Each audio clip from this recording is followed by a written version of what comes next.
well, I can't manage both, so we will try to get her in a little bit. So as a little bit of an icebreaker, I would love to know what everybody's family holiday traditions are. For me, I can remember a time when my family, we always used to open up one present on Christmas Eve and open up the rest on Christmas Day. So I would love to hear from everyone else, like kind of what your family holiday traditions are. And also, Shannon, do you want it in the chat? I'm sorry? Do you want it in the chat or just talk? Or both? Can we raise hands? I guess we could do a little bit of both. So I'll go off of what you just said that resonated with my family. I'm half Ecuadorian and Italian, Sicilian, and we do the tradition of opening one gift from family under the tree the night before Christmas. But we do a little twist now that the kids are older, is we all have a little coquito with our opening of our gifts. So that's a little new spin in the last 2 years. Oh my God, that sounds just like what we do as well. I just started making coquito last year, and it's been, well, I'm making it again this year, so I'm pretty sure I'm going to add that to our family tradition. Love it. That's awesome. Anyone else? Shannon, I'll just share, we always open our gifts at midnight on the 24th. So we just do all of them right away. And lots of coquito, lots of tamales. We just, we just have a good time, and everyone's just, we definitely celebrated heading into the 25th. So like that, the 24th heading into the 25th. So just lots of food. Usually there's usually like some kind of roasted pork, like the leg, or if we're really feeling hungry and if there's a lot of people, we'll roast the entire pig. But that's kind of it. That sounds awesome. Yeah. I love food. How about you, Sheena? What's your family holiday tradition? We're not Christian. I'm Hindu.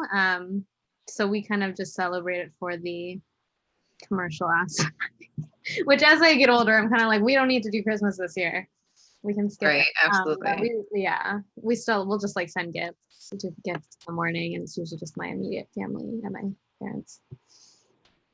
Yeah, and I don't think there's anything wrong with saving a little bit of extra cash while everyone's out spending their funds.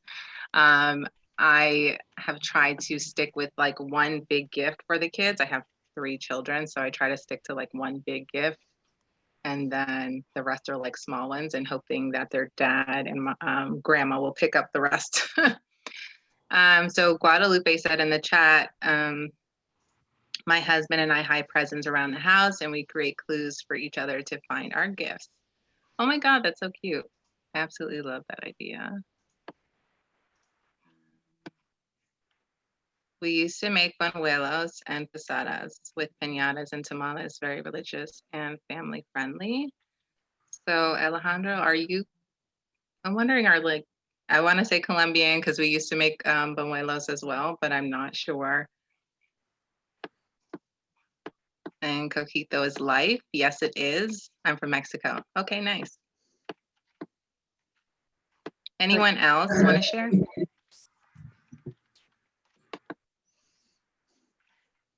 Has anyone ever done the grapes heading into New Year's? Or is that just kind of my family? Well, okay, so this is what my family does, and we still do it. As we're counting down the new year, we'll eat grapes basically per second, and make a wish heading into the new year. It's kind of silly, but it's a lot of fun. I like that. So you said every second. Yeah, so it's 10, 9, 8, like that. So you're just eating the grapes, yeah. And I just kind of Someone said you end up choking on grapes. Right. I would end up choking on grapes. Right. I'm wondering if anyone came from Spain in your side of the family. I think that's very much a tradition in Spain. Oh, really? Of the grapes, or even taking a spin off that is running around a house afterwards for good luck. That's I've never awesome. heard about that. Yeah. So you get like your New Year's resolution in Exercise early by resolution. doing some exercise around the house. Right. Oh, that's hilarious. Merlinda said, always, why are the grapes always more expensive on New Year's Eve? Maybe that's a popular tradition. Yeah, I didn't know that. Yeah. With backpacks, it is. I have Colombian friends that like write down something they want to accomplish in the new year, and they'll write it down and then they'll burn the piece of paper. Yeah, That's I like really don't your know. wishes. Yeah, I don't know the whole I like that too. It sounds kind of like spiritual, like yeah. now it's in the air. Right. Mhm. I'd rather like send it off in the ocean aside from like burning it and sending it somewhere else. All right, awesome. This is great. I love this conversation. Should we do a New Year's resolution icebreaker? Yeah, I mean, I think, what did we want to do? We wanted to do like one word. To sum up your 2021 goals? Yeah, absolutely. I wonder if we can sum up our goals in one word for 2021. So everyone in the chat, sum up your 2021 goals in one word. And we will start to read them out loud and share them. Oh my God, Bruno, that is mine. Survive. Literally, that's the only word I can think about right now. Transcend, abundance. Hired, absolutely. Growth, thrive, balanced. Yes, I love all of these. Keep them coming. In a mentality sense? Ooh, huh? Peace, job. Yes, absolutely. Okay. Transcend, thrive, balance. All right, great, guys. Thank you so much. All right, so let's get started and into our main event. Jose and Michelle, I feel like I would definitely not do you justice by introducing you. So I would love if you two can introduce yourselves. I mean, I know that you have so much experience in HR and Michelle in recruiting, and I would love to, learn a little bit more about your backgrounds. So without further ado, Jose and Michelle. Sure. Michelle, did you want to go first or? Gentlemen first.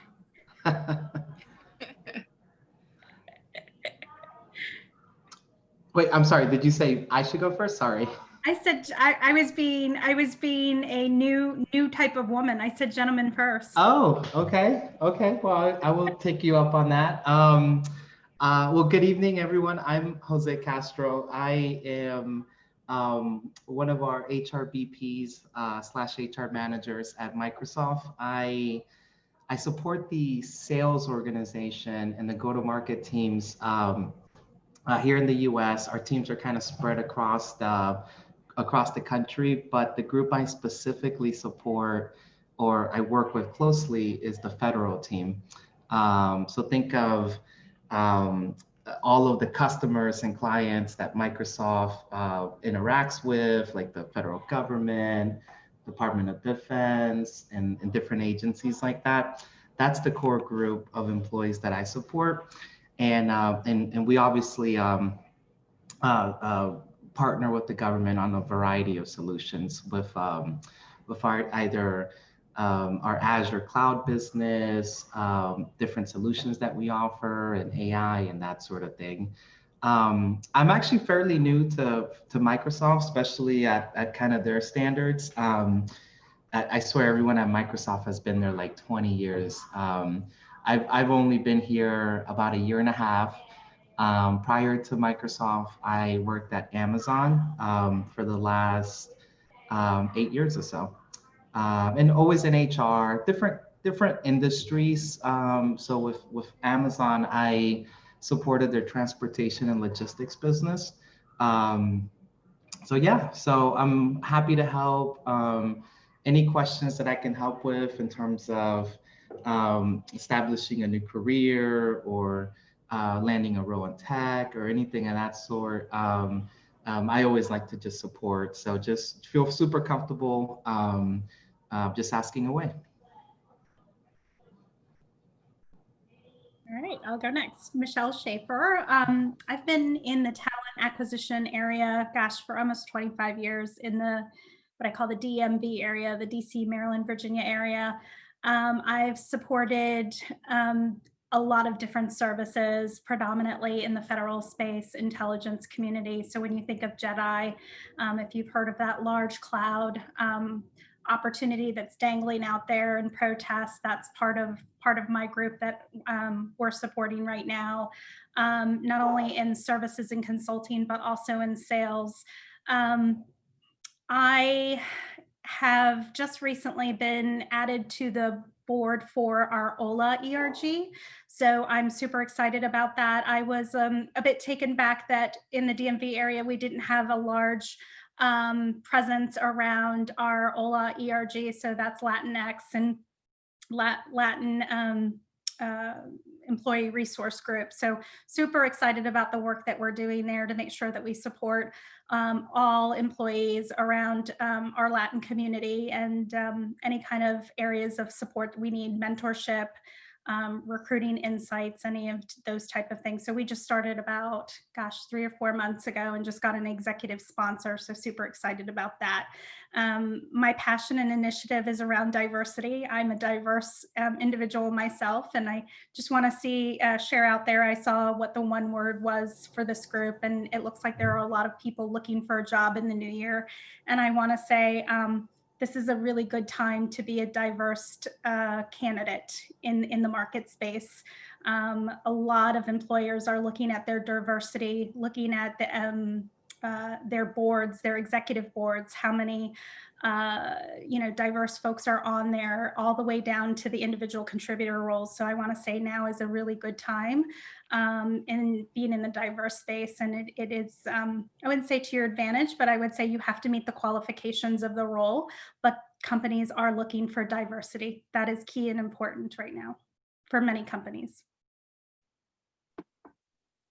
Yeah, absolutely. Thank you so much for those great introductions. I will start by asking a couple of quick questions to the both of you. I won't go too heavy because we still have a little bit of a panel discussion with Jessica as well. But I would like to ask you, what are Microsoft's DE&I initiatives for 2021? I know there's been a lot of communication, like articles being published, and I think all of us probably just want to know a little bit more about that. So I will say it's not a secret, and Jose, I'll let you kind of spin off. I think you did a little research before we came to this meeting around some of the numbers and stuff, but our leader, Satya, our CEO, did announce, gosh, it's been about 3 months now, that we are looking to double our diversity hiring in the next 5 years. So we have already started to see that flow into GTA, our global talent acquisition process, and making sure that we are looking at diversity at all slates for all roles. And that has rolled out very heavily within the last quarter on my side. Jose? Yeah, just added, and Shannon, working internally with the business and the different clients, really in-house with Microsoft, I can tell you it's like the core priority at our organization. And the cool thing is, it's been that way for the last 5 years. So it's not, it didn't take the tragic events of George Floyd or the civil unrest and police brutality and all that to kind of initiate it with us. It's just kind of been something that we've been working with, and it's our journey that we've been on. And I can say that internally, just to kind of sum it up, what we do often is just make every hire count, and every people transaction count, whether it be promotions or transfers or net new hires from outside of the organization. We really look at it with a D&I lens and say, hey, are we being equitable here? And do we have a good representation across both gender, but also either racial makeup or any other demographics? We always kind of apply that lens.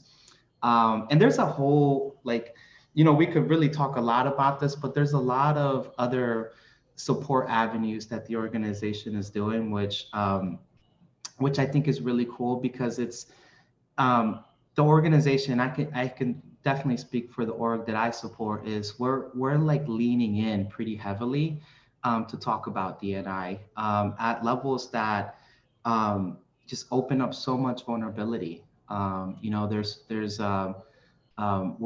just talking openly about privilege and allyship, and what it's like to cover and things like that, and giving real life examples. And I'll just give one, just for example, for this week. I don't know if anyone's ever seen P&G, Procter & Gamble, a few years ago came up with these commercials. And they were just real quick 1-minute commercials talking about the look and the talk. And it's basically a reflection and representation of what African American Black people go through, right?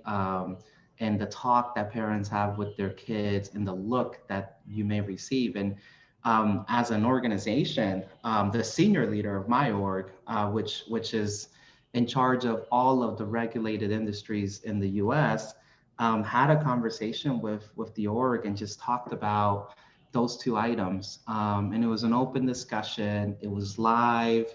And it was just a kind of an open discussion, just kind of like how we're having now. So like, I love like the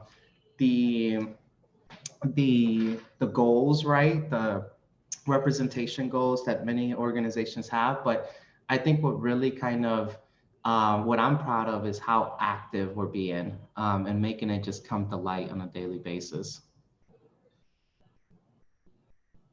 Yeah, absolutely. I've even seen some like really great content from Microsoft, like opening up their certifications, allowing you to, get free certifications in Azure and some other things, which I thought was really amazing, because it's providing that access to opportunity and, of course, education and skills training that maybe others before, weren't able to afford and things like that. But now it's just like readily available for you to like click and being able to, learn and self-teach yourself some of these really great things.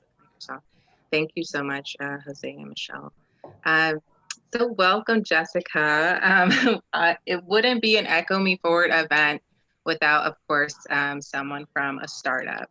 And we, of course, spoke about Microsoft, but Pinwheel is a company that is, a startup and in their early stages of strategizing DE&I and still trying to figure out what that means.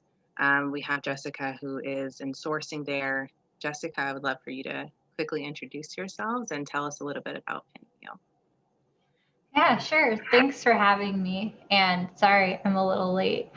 So Pinwheel is a fintech company that allows different, so it allows you to connect to payroll systems. So our primary customers right now are banks. And what we can do for a lot of people who don't have any existing credit or credit history is help them get access to loans and new accounts that they might not otherwise have access to, because they're able to show employment and income verification, which is pretty new. A lot of people give banks this information face-to-face, and if that information ever changes, the banks have no way of knowing that. So this is more verifiable. It basically means the loans that banks are taking on are of lower risk, and it prevents really catastrophic things like the housing crisis, the financial collapse of 2008. But there can be other applications for it in the future, like giving to different donations, different funds, paying for services directly from your payroll, dropping different amounts of money into different bank accounts straight from your payroll. So we're really just scratching the surface. So that's Pinwheel. Me, I've been in recruiting since 2017, and this was right after I had taught English abroad in South Korea, which had a huge impact on me because South Korea is a very sexist company when it comes to workplace culture. For example, their gender pay gap is 40%, where in the United States it's 18%. So I really got into recruitment with the goal of helping close our gender pay gap, realizing that even though we'd come so far, we still had a long way to go, as do other countries. So yeah, that's me. Yeah, great. Thank you so much. And I would love to, I guess, if you can share just some of the, I guess I call it hiring schedule maybe, because I think a lot of people have like the misconception that hiring stops once the holidays, come around. And that's like true maybe for like some of the larger corporations, but I think for startups, we're kind of like always hustling, and it doesn't really matter. We might take those couple of days off, but then we still have to kind of continue to hire and place great talent to fill those gaps. So what are some of the things going on at Pinwheel in terms of like hiring? Yeah, so I guess just a note on how the hiring mapping works within startups is some companies still do it prior to the new year and some people will do it after. It's always great for companies that do it prior to, because basically because then when we're talking to people over the Christmas break, we'll know like, oh, okay, this position we're not hiring for it today, but maybe in the fourth quarter I can sync back up with you if that position is still on our roadmap. Some early stage companies don't even do this mapping. And so if you are in touch with different recruiters, just be mindful that they might not even know what's to come in the new year. For Pinwheel, though, we're looking for some junior salespeople, senior salespeople, sales engineer, a couple junior Python people, a couple senior Python people, and yeah, more to come. I can post it inside the Echo Me Forward Slack channel later. Yeah, absolutely. Thank you so much for that plug to the Echo Me Forward Slack channel. And it seems like Pinwheel is growing a lot and has a lot of amazing roles, junior roles at that, which are really great for professionals that are kind of like entry to mid-level. Do you have any advice for maybe like professionals who kind of feel like they don't exactly like match up with the like job descriptions? Do you have like advice about that? Yeah, I actually have a lot of advice about reaching out to recruiters, and I wrote it down because I want to get it out there fast and not like waste too much time. So there are a lot of different types of recruiters, internal, external, within an agency that works for one startup or maybe multiple startups. Then you have independent recruiters like myself who can sometimes be full-time internal or sometimes be on contract. And also be aware that some recruiters are specialists, like for financial recruiting, tech recruiting, creative design, legal, and sales. And the bigger the company gets, the more you want to be sure that you're talking to the right recruiter for the kind of position that you're after. First, like check out the company, check out the open positions, and put in your application for a general application or like join our talent network prior to even talking to the recruiter, because then you'll already be in the system and they can go to search for you. And when you do reach out, don't start with like, hi, how are you? Because a lot of people reach out to recruiters this way, and it might take a day or two just to get the conversation going back and forth.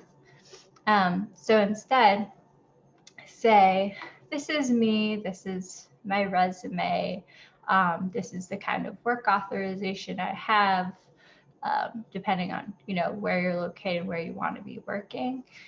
And don't necessarily ask for a call, because with all the information that you've given right there, if they know you're going to be a match for something, they'll ask you for the call. And the last thing is that we're pretty well connected with one another and know a lot about our industries. So it's totally fine to say like, hey, this is what I'm looking for. Could you refer me to someone else? And depending on the recruiter's agreement within their company or agency, they may be able to help you out in that way.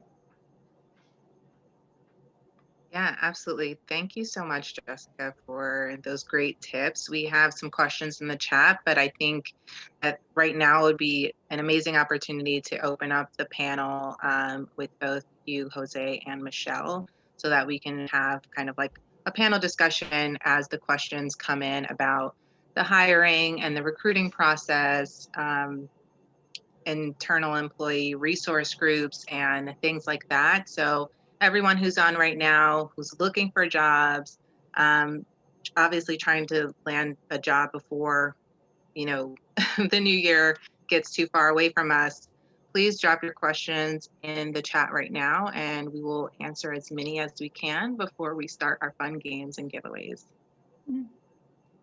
Hey, Shannon, do you want me to take, and I apologize if I'm pronouncing her first name wrong. Is it Warrior? Sorry. Hi, my name is Warrior. Hi, I'm so sorry. I see No, that you that's all right. here, and I really wanted to answer that. I really don't feel like end of year interviewing is a bad thing. I don't think that you'll get lost in the mix. Honestly, right now I'm going through a 200 surge hire for cloud solution architects in the federal space, and we are desperately trying to finish out our surge by close of end. We're on a, not on a calendar year, but a fiscal year. So I think it kind of depends on the company itself. Like Jessica had mentioned, you know, smaller startups are on, you know, some are on calendar, some are on, you know, fiscal year. For us, we're July to July. So for us, we're ending December, but the government that we support is when the contracts are ending and they're closing out. And that's where we get our funding and our money. So I would say, depending on, I mean, I know it's a unique place that I'm in, and an industry wise, we are desperately trying to finalize out before end of January for any kind of surges. So I don't think you'd get lost in the mix. I think there are some tips that you could do if you are interviewing, and they are things like, I've seen some candidates actually send thank you emails afterwards if they can get a hold of the email of the individuals. We do have a strong policy here that we're not supposed to give the emails of the folks that they interviewed, but if you ask them, they can give you their email address. And I would say that's a great way to end your interview. I also would say that, you know, just staying on top of it if you're dealing with a recruiter directly, or maybe you were referral through an employee, if you've got some connections there, to just stay grounded on those. Thank you so much. And if I have more questions, I'll just drop them in the chat. Is that all right? Yeah. Okay, thank you. Okay, so the next question is, and I can't scroll down, having difficulty. I'm a recent full stack coding boot camp, I guess, graduate coming from a non-traditional background, nonprofit. I wanted to see if you all have tips on how to break into tech and landing your first job. I can't scroll down, so in landing. Yeah, I'm sorry. I can't scroll down. So Guys, how for can some reason, I add can you read that? competitive edge against those who graduated with a degree? Thank you. That one. Oh wait, we have two from recent code. Sorry, did I wait? Landing your first job as a software engineer, any way to gain experience, any way to stand out as an applicant.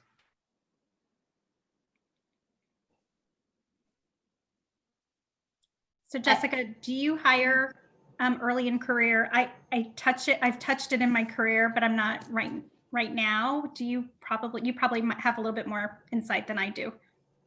Yeah, so I only have it from the startup perspective, but in my last internal role, I managed university recruiting, which, well, that's what it was called, but it also encompassed boot camps. And in my current role, as I said, we do have a couple entry level to 3 years of experience roles open. I have had a ton of people reach out to me with this question.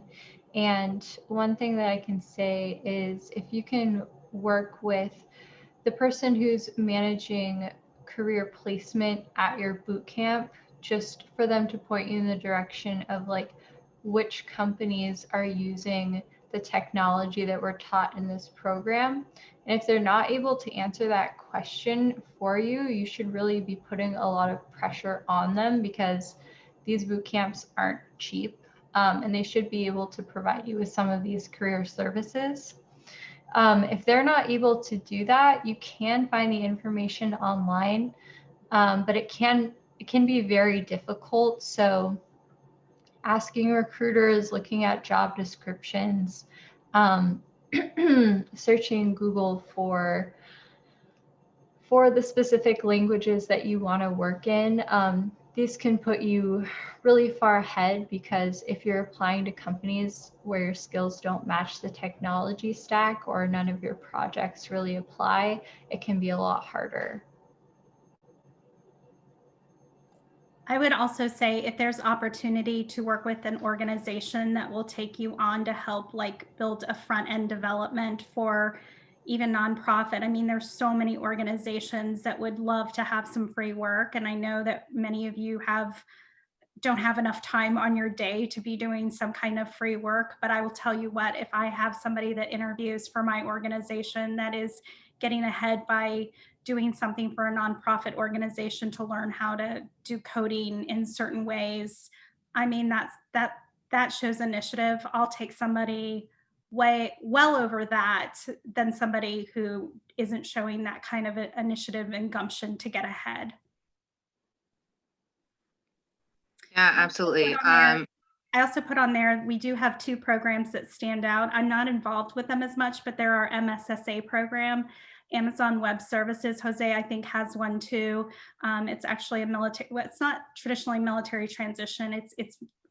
It is a lot of military folks that are looking to transition into private sector and getting ahead and learning coding and technology, but you can look at that even if you're not ex-military. There's also a program called LEAP. It's second career folks that are learning to get into technology and doing a cohort with us. So if you Google those two programs, there is information on there. Great, thank you so much. I just wanted, go ahead. Well, I just thought of one more tip, which is, like I mentioned, these specialist recruiters, if you're coming out of a program that taught Ruby and you go to one of these large agencies and say, hey, can you put me in touch with your like Ruby tech recruiter? Like I think probably on the East Coast, Robert Half or Adecco might have these kinds of specialists. I would also say there's a lot of meetups. Like I know that there are meetups in your area. You can just go online and find where user groups are meeting. Of course, during COVID, this probably isn't a good time and they're probably not meeting up, but they might be doing Zooms or team meetings where they are, and you could find a mentor very quickly that could kind of take you under your wings and give you some insight. It's free. So I am a recruiter for both like tech companies and startups. And I guess I just wanted to kind of second what Michelle said when looking at resumes of professionals that are coming out of boot camps. One of the things that I definitely look for is, are they working on other projects, in the interim while they're looking for full-time work? Are they picking up internships, apprenticeship programs? Are they doing freelance work for startup founders? I think one of probably the easiest way to be able to start to get some experience, some work experience, is to work with scrappy startups and, early stage founders who are just, looking for, the technical person to be able to help them, in their beginning stages. It might not, be as much money as, a corporation or, a venture-backed startup, but you'll still be able to apply what you learned in the boot camp to some of these, really early stage ventures, and they'll be super grateful, and you're adding a lot of value and impact from, day one, which I think is going to be very valuable on your resume. So the second question, I think, is pretty similar. How can I add a competitive edge against those who graduated with a degree? And this is also from someone who graduated from a boot camp as a full stack developer. I think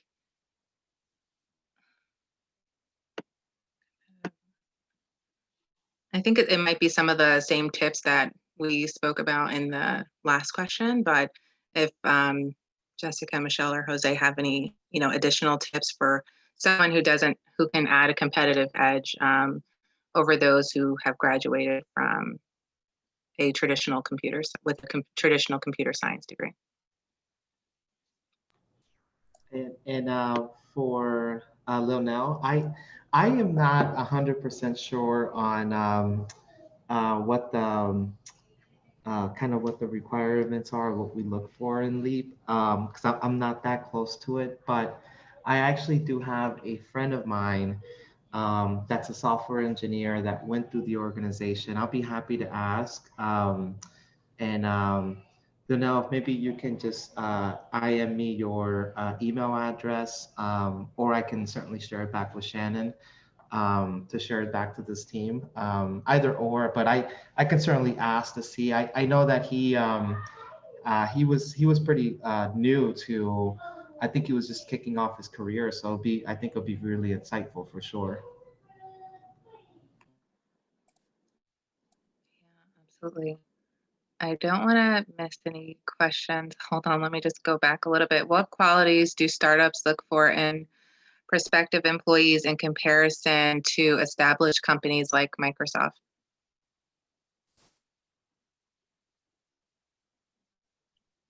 So Jessica, I'm sure we both could share some similarities, I think, that we both look for.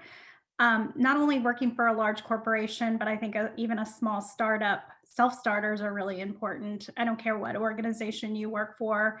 Every hiring manager looks for a self-starter and a motivator, somebody who takes an initiative, somebody who is, and not in a bad way, a learn-it-all, meaning you have skills today, but where will your skills shift and transition in the next 3 to 5 years? I think industry shows what you're working on today changes so quickly in the industry that you will have to learn something new in the next 3 to 4 years. So while you may not have that skill set today, or it is your main niche skill set, you have to show drive and initiative that you're willing to pivot and can pivot with the industry changes. I can just say that's very much a similarity no matter what organization is hiring. Jessica, I'm sure you feel the same. Someone in my physical space is trying to distract me and they're succeeding. So basically with startups, I think having, I mean, for me, I wanted to get into startups at a certain point, and I had started at a very small company that specialized in a certain type of recruitment. And it was not glamorous at all, but it was very specialized. So when I did apply to a startup, it applied very directly to that specific role. Yeah, so being willing to take risks like that, and maybe take a position that isn't the most fantastic for a short amount of time to get what you need on your resume. But Jessica, as far as skill sets, I think the question was, if I'm correct, is there some differences between what we look for in attributes for hiring to either a startup or a large firm? Would you say that like quick learners and those that take initiative are really, really critical no matter what company you're interviewing for? Oh, that's totally true. I guess just for startups, because each hire is, there are so many fewer employees, so Yeah. each new person they're taking on is like a much bigger risk. So the more that that person can kind of plug and play exactly into the role that needs to be really well executed is super important. There's less capacity to take someone who is smart and skilled and can eventually do it to like, you know, hold their hand and get them to that point. So yeah, it's totally true. Those skills are looked for in both places, but this is my take on how startups are hiring. Yeah, I'll say absolutely. with a bigger company, you can kind of stay in your zone. You're not asked a lot to come out of your swim lane sometimes. It depends on who your managers are here and if you want to stretch assignment, and there's areas that you want to grow and develop. But I would think, and I don't want to misspeak for a startup because it's been a while, but I would say probably in a startup, you are going to be asked to do numerous things outside of your job scope and be okay with it, and be okay really stretch sometimes, and maybe not be so happy, but be expanding on your skills and learning other areas that maybe you never even thought about, which are, to me, sounds pretty exciting.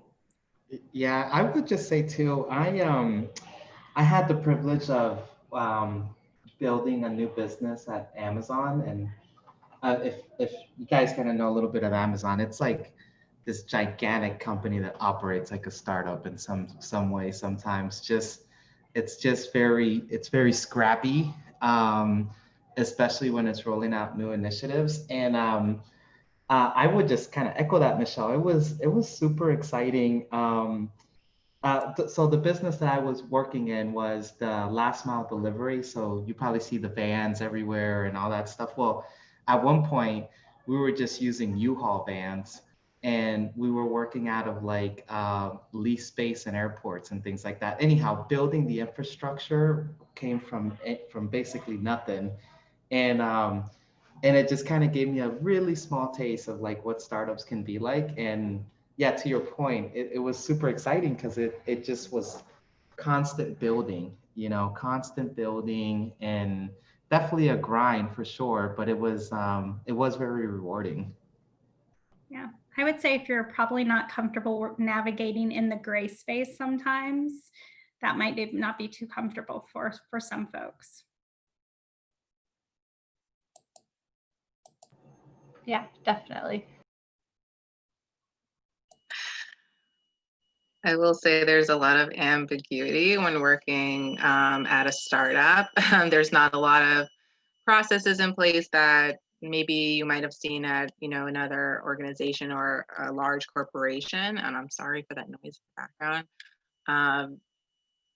But I think if you're super scrappy, if you're able to like work well under pressure, if you like being able to kind of touch multiple things, like different areas and different functions, like while you're working, then it's definitely startups are definitely a great place for you. And if you want like a little bit more of like that structured process where you're just focusing on your, you know, your core function, then possibly working for a larger organization makes more sense.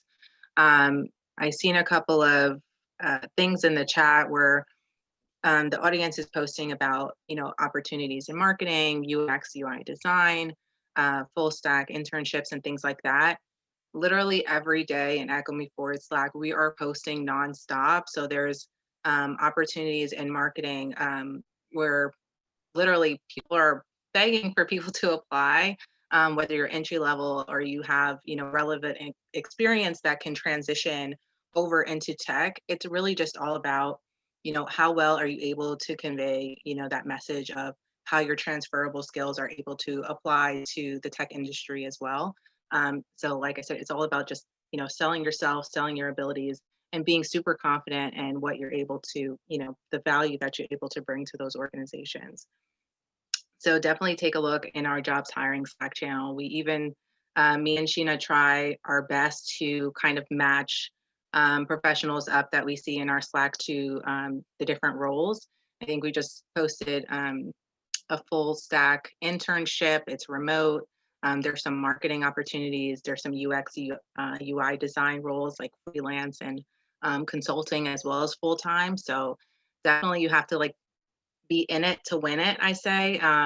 If you don't apply, then you're obviously not going to be considered. So if it's an opportunity that you feel like you have, I want to say like at least 60% and up of those skills, and you feel, confident that if you were trained up that you would be able to add value in that organization, then definitely apply. Don't count yourself out just because you feel like you don't check each and every one of those boxes. We're going to answer like one more question, and I think we're going to get into some of the festivities.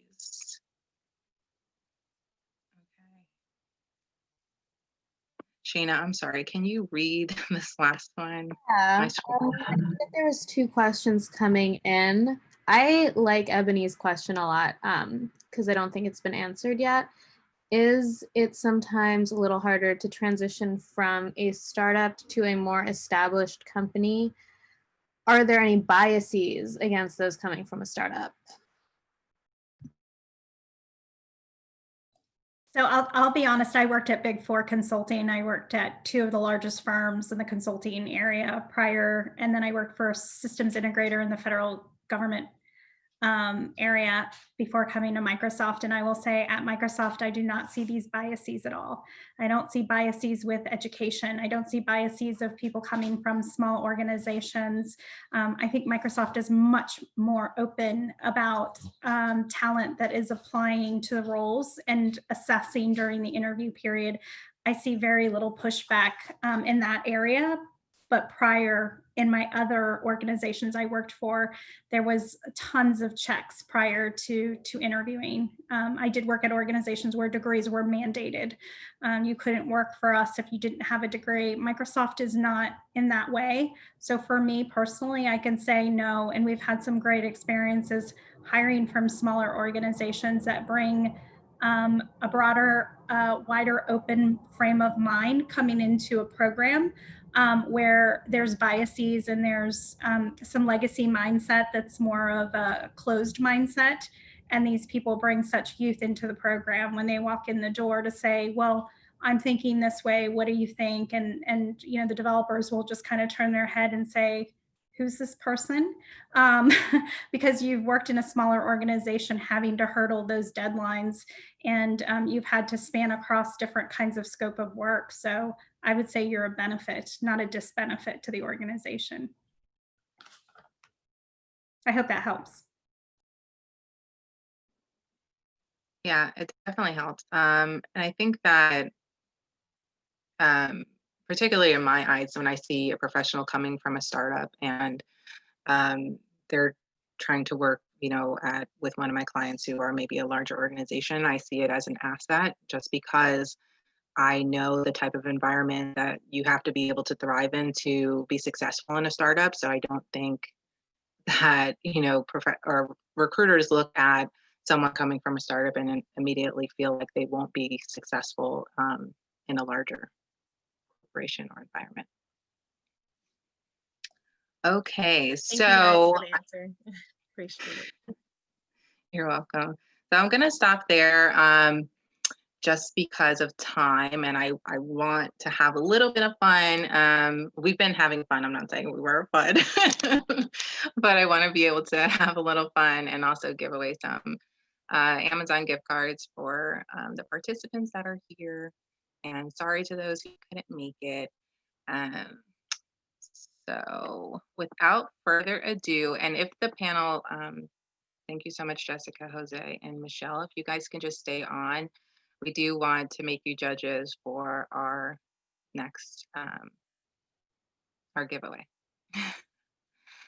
So if everyone had seen the details in the description for the event, we are doing a best holiday themed Zoom background. So if everyone who has a holiday themed Zoom background can show their video, I would love to see it, and we will start the judging. So who has?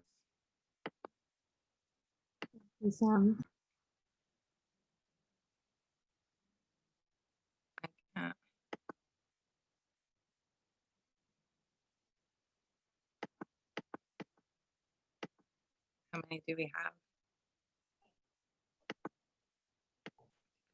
What, 3? Oh, nobody was in the holiday mood today. Oh, we have a couple, Bruno. Ebony's is doing what mine's was doing. I can never why get it to look really good. I don't have a green screen, so I tried. Oh, I see it, Ebony. It's like snow or something. Yeah, it's like supposed to be like a mountain background with snow and trees, but you know, it's doing its own thing right now. I think if you're from Jersey, you could literally sit by the window and have that like snow in the background. I know I'm in the DC area and all the snow it didn't stick anywhere. So it's just, you know, pavement. Oh, lucky you guys.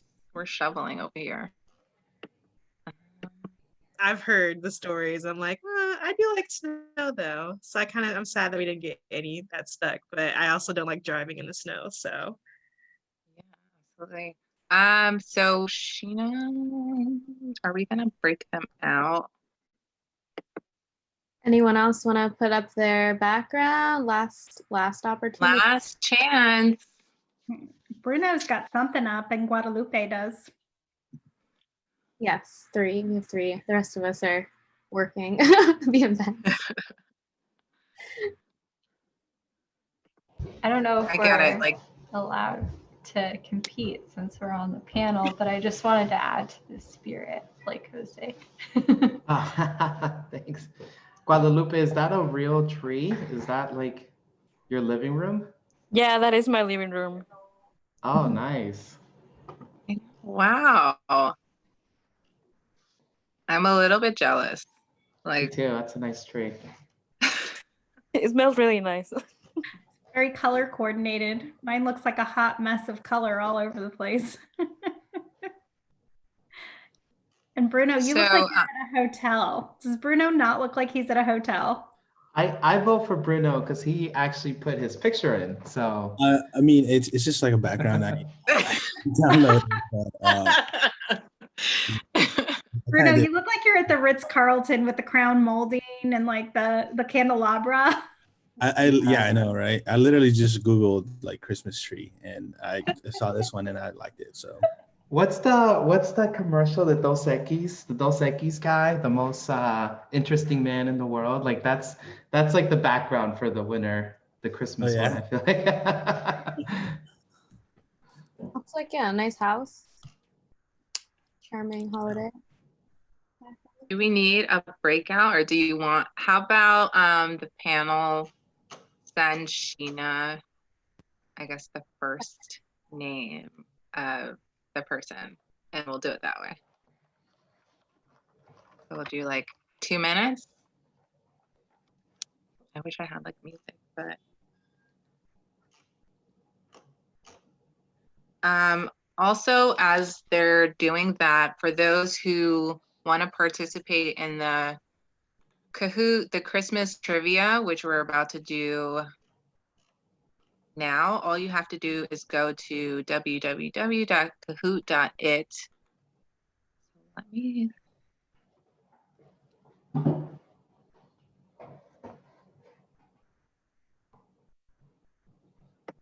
see if I can put it in the Slack.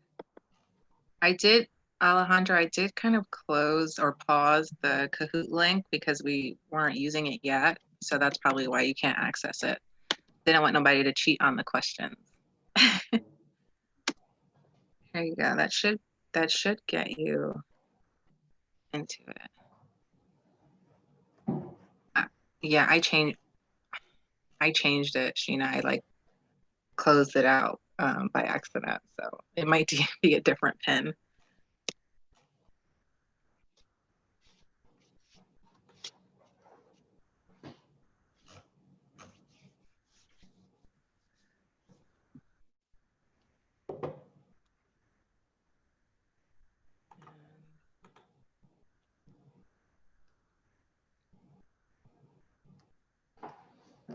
Moving on a couple votes.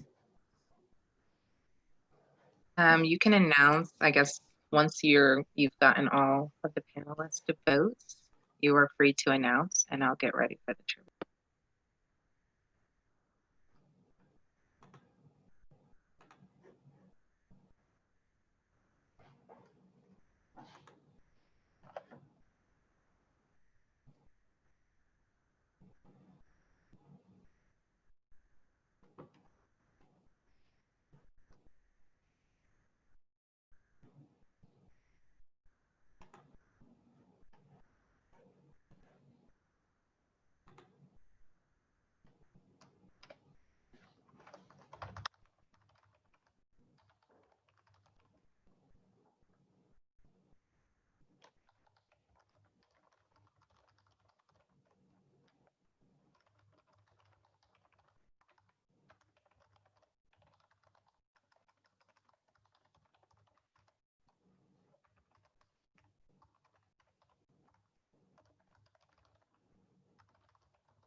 Sheena, how are we doing? Waiting on Jessica and Michelle. I'm not sure if. Yeah, I went in and it's like, okay, go put your nickname in, but then it's saying you've been disconnected. We're trying to reconnect you. Did you message me your vote for the background contest? Yeah. Yeah, I accidentally put in my own name, so I'm gonna message you too.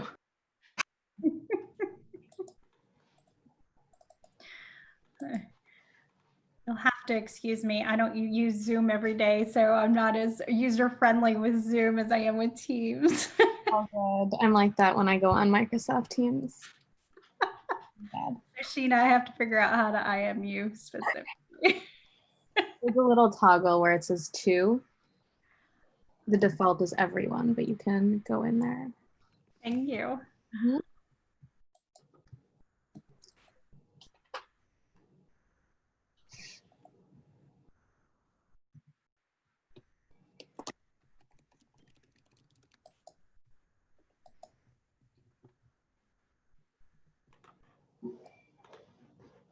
Okay, we have a winner. Drum roll, please. Bruno is the winner. Yay.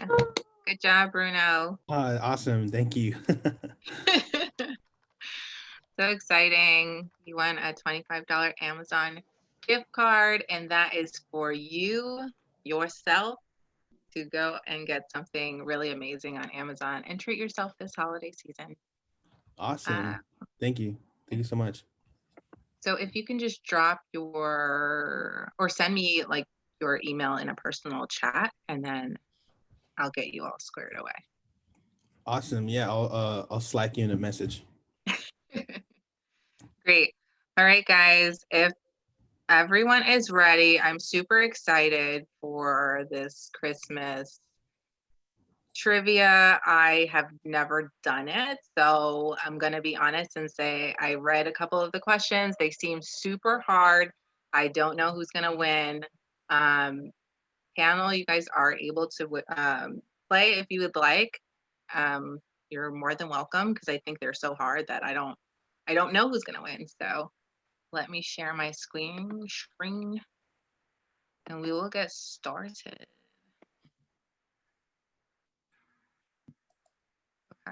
Yeah, okay, cool. Can everyone see my screen? Mhm. Yeah. All right, all right, all right, all right. Is everyone ready? We're good, we're good? Okay. I'm nervous. I don't know why I'm nervous. Okay. Christmas traditions from around the world.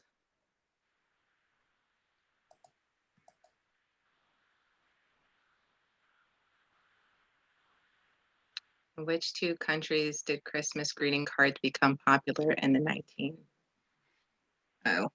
in the mid 1800s? Do I have to do this too?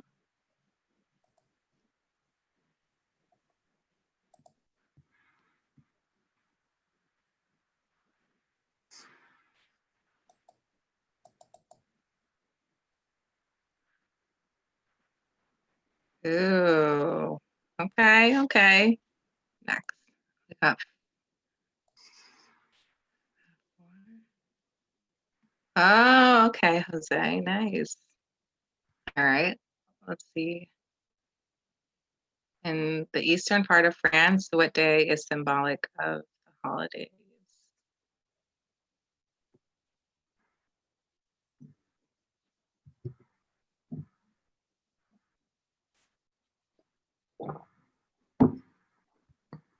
Five seconds left.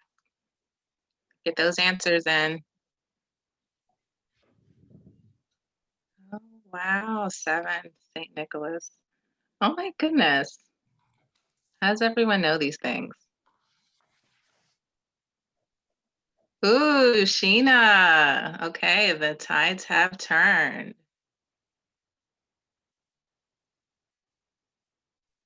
What day is considered to be the beginning of Christmas in Sweden?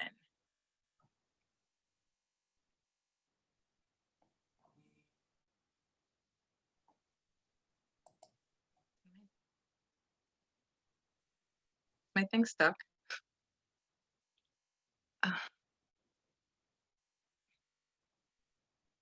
Mm,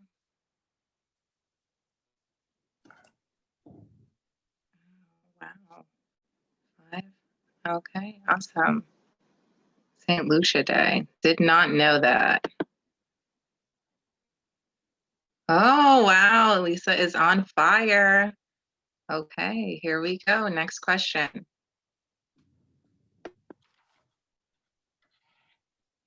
Which country or area is considered to be the birthplace of Yule log, of the Yule log? Has anyone even had a Yule log? I've never tried one, but I've always seen them on baking shows and they look amazing. No, I haven't. What are they? Scandinavia. They're like these pastries that have a whole bunch of, they're like rolled up pastries. Reminds me of like a giant Swiss roll. Oh, okay. Scandinavia. Oh, wow, Elisa is still in the lead. Jose, I've seen you dropped a little bit. Sheena as well. And then let's see who's gonna take the win. In which country does the tradition of the Christmas tree hold its roots?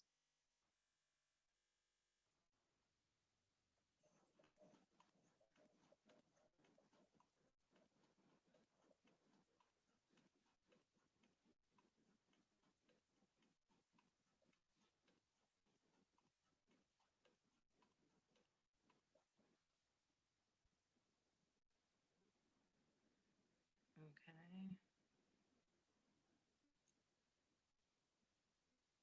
Germany. Oh my goodness. How do you people know this? We have some really amazing people who are holiday experts here.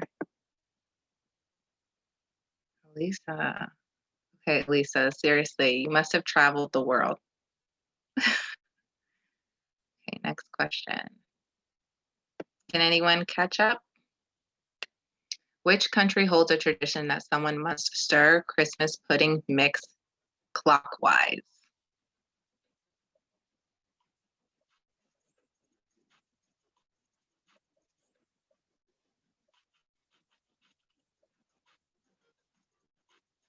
5 seconds. Get those answers in.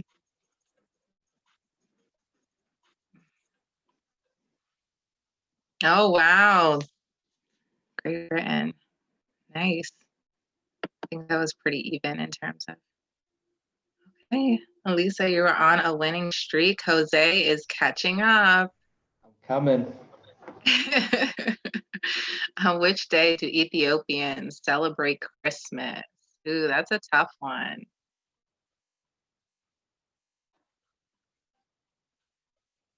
Uh-oh, only one answer, 10 seconds left. Get those answers in.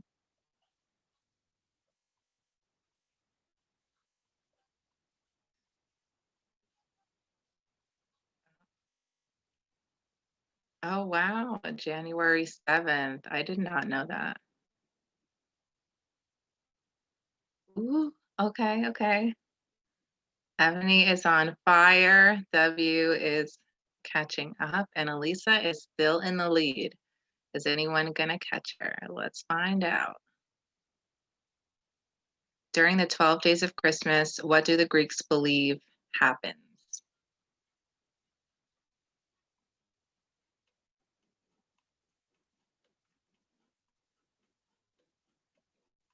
All right, guys, 8 seconds. Get those answers in, 4 seconds.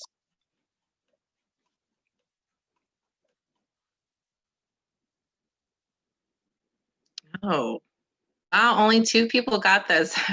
I wonder who those 2 are. A race of evil goblins surface and wreak havoc. It didn't move. Huh. Okay. Could be on my side, but maybe the next one will show the scores. Okay, guys, 3 questions left. In Czech Republic, what is a Christmas tradition held by single women hoping to be married?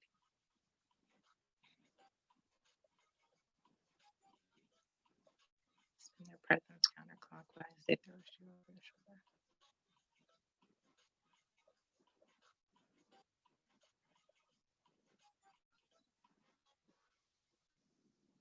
Wow, okay, 9. I feel like they gave us a little bit of a hint with those shoes in the picture. Oh, Elisa is still in the lead. Ebony and Jose. Okay. Only 2 questions left. What do Ukrainians use to decorate their Christmas tree?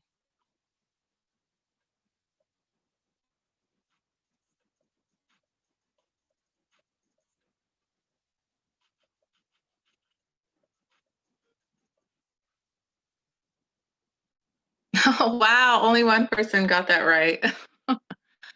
Artificial spider webs, wow.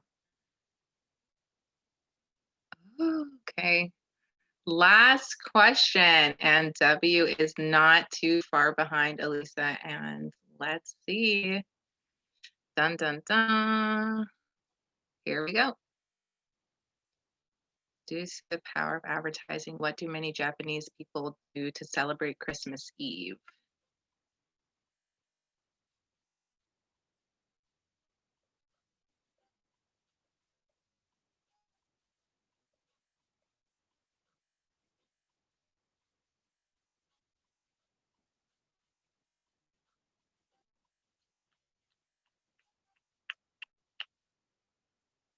Wow, people got that right. I feel like I know this one because KFC is pretty popular in Japan.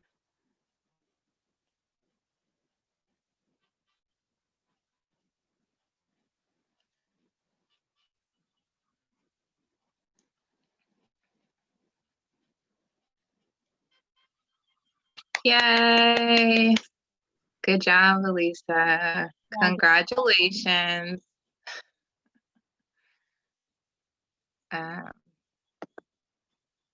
where are we? That was great. How do I stop sharing? Oh, that was great. That was so much fun. That was a lot. Of fun. Do you have like a little victory, like a little speech? I would love to know like how How do you know all of these things? I honestly just guessed the majority of the first 7 were easy, only because my mom's German and I have a lot of European background from my mom's side. And the last one I know because of anime, and that was probably about it. Yeah, awesome. Well, congratulations. That was amazing. I had so much fun with you guys.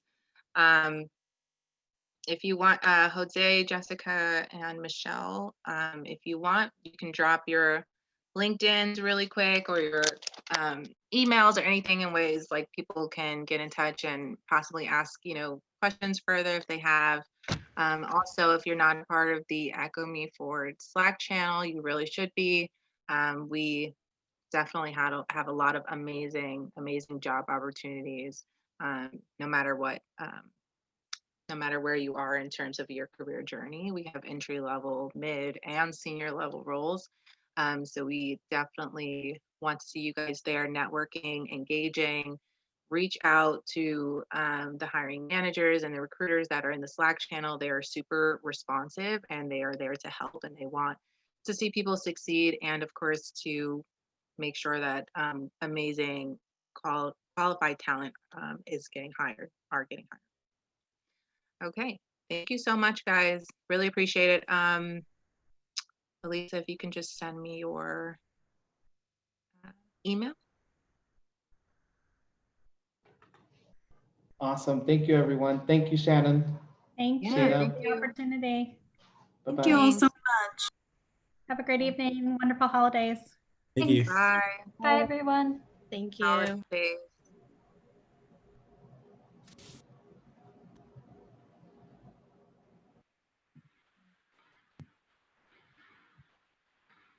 Get Bruno's.